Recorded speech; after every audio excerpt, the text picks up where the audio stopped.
Russian officials from the financial sector have increasingly started writing to Vladimir Putin about a possible economic crisis in the summer, reports the Washington Post, citing a source close to the situation. A Russian entrepreneur told the newspaper that the crisis could begin in as little as 3 or 4 months. Do you personally agree with the assessment from this source? And perhaps, do you know who this source is? Or maybe you have a guess. Well, you see, when I read all this, I can never tell if it's true, whether this information actually existed or if the journalist made it up. It's quite difficult to interpret and comment on things like this. But the real situation in the Russian financial system is bad. In these lectures that I posted on YouTube, I wrote that the main pain point of the Russian economy is the federal budget of the Russian Federation. People in Russia don't always understand this and are often surprised. But the fact is, Russia is a country with a huge share of the state in the economy. Well, let me explain the difference between Ukraine and Russia. Would you like that? Yes, absolutely. So in Ukraine, before the war, small and medium-sized businesses accounted for up to half of the country's GDP. In Russia, it's barely 20%, if that. And the main share of GDP comes from large and major companies, both private and state-owned. The state's share in Russia's economy is at least 50%, but more likely closer to 70%. Half of Russia's population works for the state and receives their income from it. They get paid by the government every month. So when the government doesn't have money in the budget, just think about it. Half of Russia's population instantly finds itself in trouble. And in reality, it's even more, because that half is only among those who are employed. And then there are also pensioners, 42 million of them, who also receive money from the budget, because the budget collects funds to pay out pensions. Right now in Russia, both groups are in trouble. That's why all sorts of stories about delayed salaries are starting to happen. It's a return to the 1990s, when we got, the usual response, sorry, the money hasn't been transferred to our university's accounting department, so please wait, maybe in a month it will come through and we'll pay you then. In the meantime, you're on your own. Make do however you can, survive however you want. I've been working at the state university since the 90s, so I went through all of this myself. Luckily, I always knew how to pick up side jobs, so my family managed to get by. But if someone didn't have a side gig and relied solely on their salary, well, what if that person is a librarian or a paramedic?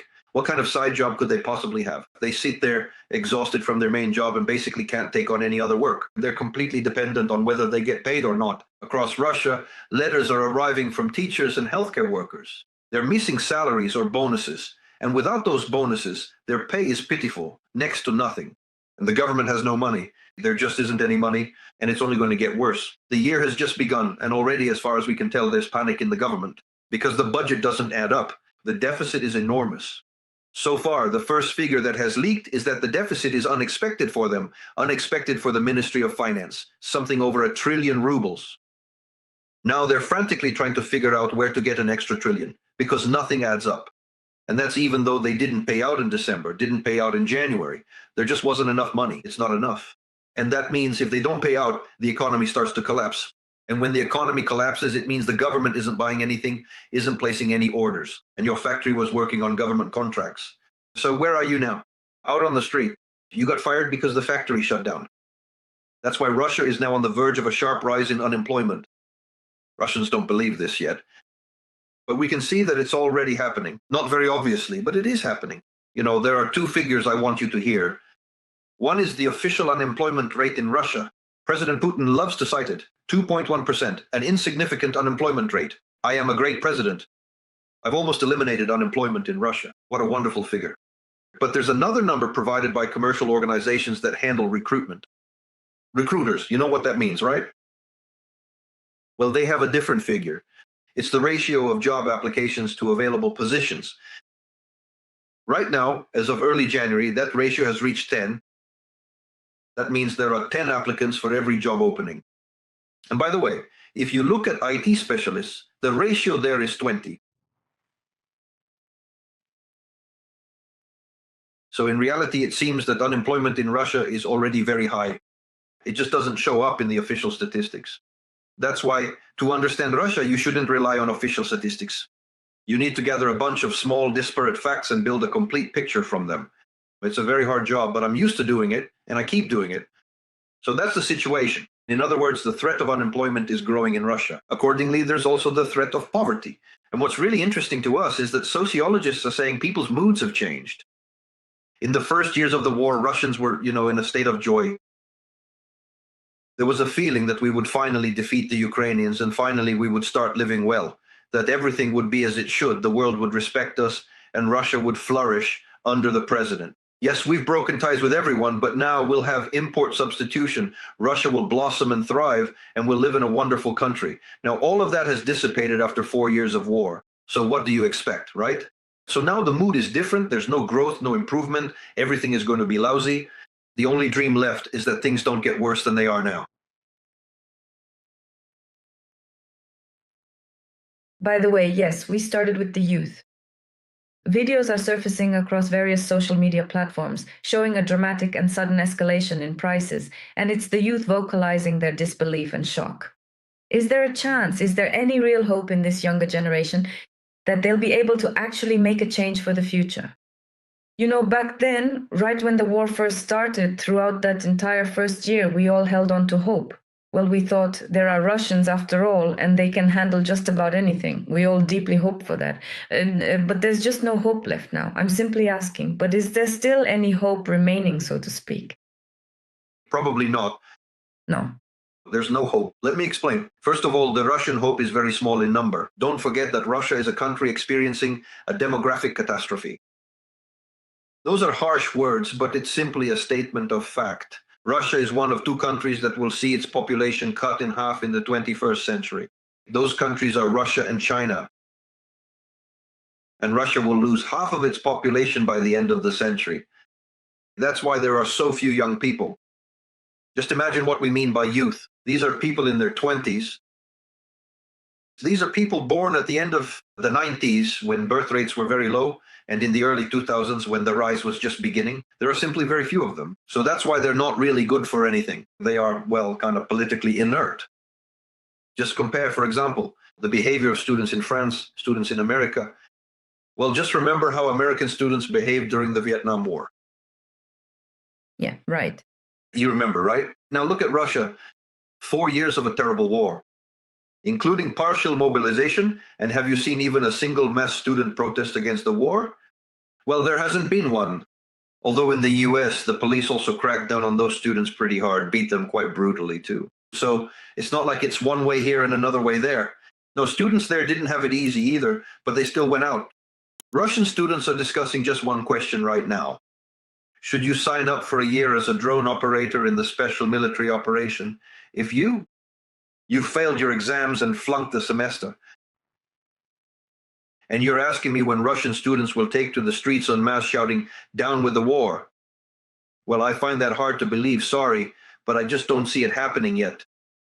Well, look, I'd also like to hear your comment on something else here. President Zelensky literally stated that the Russian Federation would need at least 2 years, and that it would cost the lives of 800,000 of its soldiers to capture the Donbass. But they won't last that long. He made these remarks in an interview with the television channel France. They won't last that long. Am I correct in my understanding that Zelensky meant economically? Well, Zelensky, as a politician, is also prone to presenting wishful thinking as reality. Let's not assume that what he says is the absolute truth, the ultimate authority. He is also prone to using certain propaganda cliches, saying that Russia has a margin of safety. There are a lot of unnecessary people in Russia, people who are surplus to requirements. I realize I'm saying some very inhumane things, but you have to understand I'm an economist, not a specialist in ethics or culture. As an economist, I understand that there are a lot of unnecessary people in Russia, people who are surplus to requirements. This is not just my point of view. Now it is being voiced by an increasing number of Russian experts. Suddenly you realize that there is a huge mass of people in the country who are needed by no one. They are not needed by the economy, not needed by their families, not needed by their loved ones. They are needed by no one, and they go to fight because they have no other option in life except to go, get a large payout, maybe help their relatives pay off huge consumer debts they've accumulated, and die, not entirely in vain, so to speak. It's a crazy setup, but it works. As you can see, a huge number of these half-drunk men are going.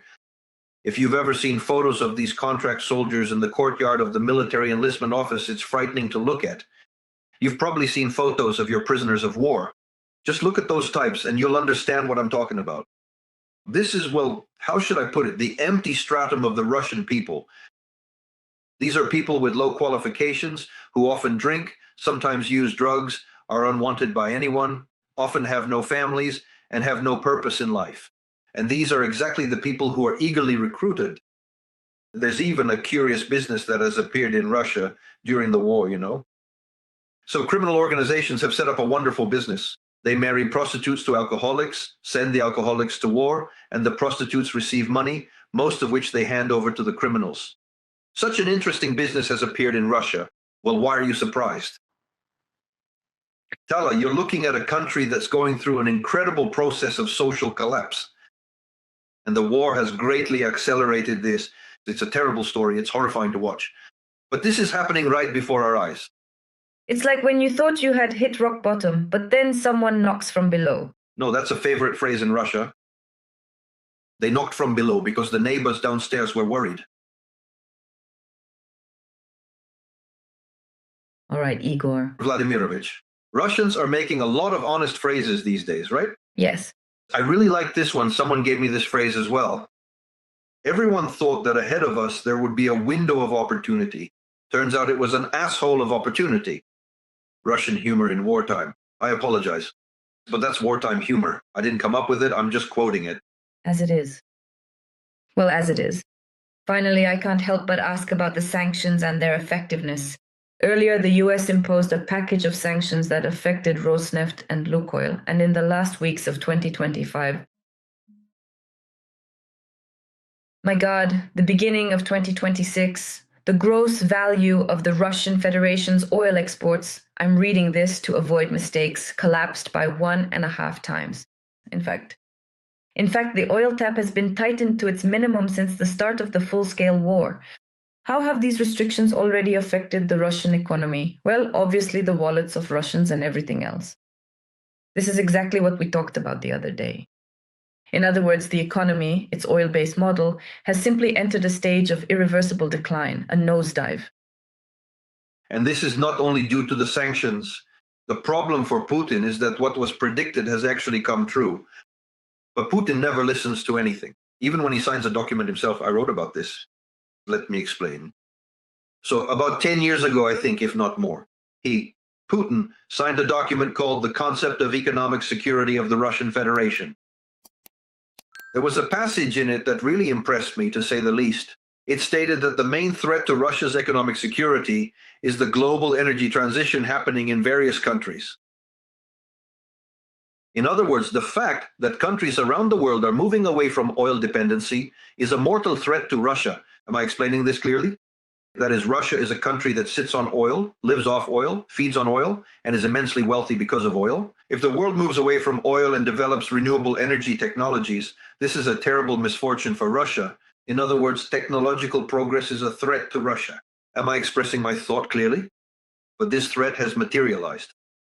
The world is creating a different kind of energy sector. And in recent years, a very important process for me has been taking place, and I've been following it closely. And there was a very big problem. These renewable sources were defective. Why? Well, because when the sun is out, your panel works. It generates thermal electricity. The wind turns the blades. But if there's no wind and it's night, then what happens to the electricity? Oh, that's a problem.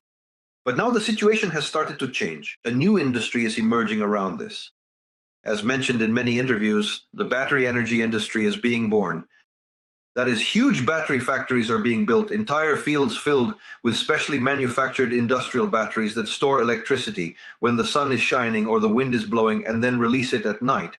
This means that a stable energy sector is emerging without the need for gas, coal, or fuel oil. And this is a threat to Russia because in this new global energy sector, it is not needed by anyone. I mean, sure, there will still be some oil and chemicals, but that's not enough to sustain Russia. And the energy component is disappearing, right? With the rise of electric vehicles, gasoline and diesel fuel are becoming unnecessary, right? And look, here's the thing. Last year in China, there was a boom in electric trucks. Not sedans, but trucks. Am I making myself clear? So who needs your gasoline and who needs your diesel fuel? Only the most underdeveloped countries in the world, but they're poor, they can't pay much. Who is Russia selling oil to now? India, China. But China is also starting to cut back. China has stopped buying Russian coal and started buying oil instead. Nevertheless, India is already refusing to buy Russian oil. It's clear, but when you're faced with a tough choice, either high tariffs and bankruptcy for Indian businesses or lower tariffs, but you don't buy from Russia, you have to choose the lesser of two evils. So now, as I understand it, India will be refusing as well. They will be supplied with Venezuelan oil. They know how to refine it. They know how to do it. Their refineries are ideal for this. Russian heavy oil, Urals, will find no buyers. This is a serious problem for Russia, as they have no alternatives. This financial crisis, the budget crisis, stems from that very issue. It is not just about discounts from sanctions. The entire global energy sector is being restructured, including the global inflationary market. And Russia is becoming, in this market, well, basically an uninteresting country, not needed or wanted by many, a country that could end up completely outside this market. In fact, Trump's goal, let's state it clearly so people understand what it's about, to kick Russia out of the global oil market completely and to take that place for American business. Well, then it logically follows from what we discussed earlier. That's fate.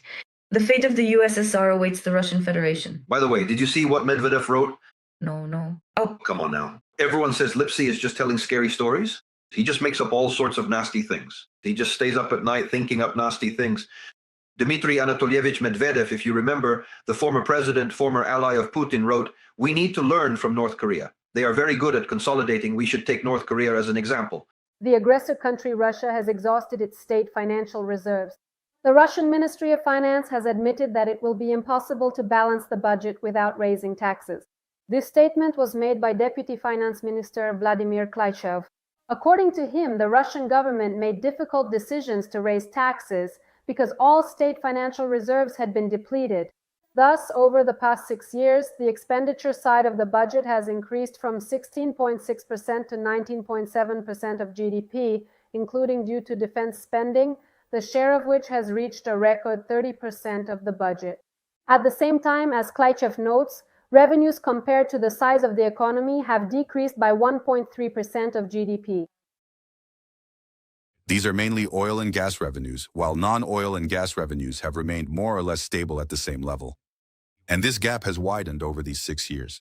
As noted in the Union article, against the backdrop of the depletion of the federal budget, 56 Russian regions are reporting local budget deficits and increasing debt. This in turn will also affect the conduct of the war. For example, the Belgorod region may cut its national defense spending 12-fold, down to 70 million rubles, and regional contract payments for mercenaries will be reduced. At the same time, ordinary Russians are withdrawing funds from their accounts. Due to the blocking of mobile internet, terminals and ATMs often do not work, so Russian citizens are once again turning to using cash. As Ivan Us, a candidate of economic sciences, noted on the Freedom Channel, the crisis in the Russian economy can no longer be hidden. Let me remind you that starting January 1st, the value-added tax in Russia will increase from 20 to 22%. The transport tax and environmental levy will also increase significantly, and right now they are developing some completely new types of fees. In other words, I joke that soon they'll be charging for air because they really do need the money to cover the budget deficit. Sanctions are also putting significant pressure on the Russian economy. As NATO Secretary General Mark Rutte stated, it is precisely because of sanctions from the United States that the Russian dictator Vladimir Putin has begun to consider such an unpopular measure as raising taxes. I was an elected official for several years, and I know that the very last thing you want to do is raise taxes, because it's extremely unpopular with voters. So, if Putin is now at the point where he has to raise taxes, that says a lot about the situation in Russia. The war against Ukraine is truly affecting the lives of Russians. According to him, sanctions against Rosneft and Lukoil have a significant impact as they affect not only the Russian economy, but also countries that import Russian oil, such as China and India. Rutte is convinced that economic pressure could become one of the key factors in changing the attitudes of Russian society and elites regarding the continuation of Russia's war against Ukraine.